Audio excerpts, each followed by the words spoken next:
ಜ್ಞಾನಧ್ವನಿ ಕೇಳುಗರಿಗೆ ನಮಸ್ಕಾರ. ಇಂದು ನಮ್ಮೆದುರು Shri S N ಗುರುಸ್ವಾಮಿಯವರು ಇದ್ದಾರೆ. ಇವರು ಮೈಸೂರು ಜಿಲ್ಲೆಯ ಸೋಮೇಶ್ವರಪುರದ ರೈತ ಕುಟುಂಬದವರು.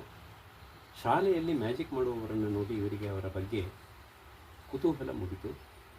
ಆದರೂ ತಮ್ಮ ವಿದ್ಯಾಭ್ಯಾಸವನ್ನು ಪೂರೈಸಿ ಮೈಸೂರಿಗೆ ಬಂದು ಒಂದು ಸೀಮೆಎಣ್ಣೆ ಬಂಕ್ನಲ್ಲಿ ಕೆಲಸ ಮಾಡ್ತಾಯಿದ್ದರು. ಸಿನಿಮಾ ನಟರೊಬ್ಬರ ಪರಿಚಯ ಆಯಿತು. ಅವರು ಬೆಂಗಳೂರಿಗೆ ಇವರನ್ನು ಕರೆದುಕೊಂಡು ಹೋದರು. ಆ ಕ್ಷೇತ್ರದಲ್ಲಿ ಪಾದಾರ್ಪಣೆ ಮಾಡಿಸಿದರು. ಆರ್ಟ್ ಡೈರೆಕ್ಟರ್ ಆಗಿ ನೀನೇ ನನ್ನ ಜೀವ ಚಿತ್ರದಲ್ಲಿ ಕೆಲಸ ಮಾಡಿದರು.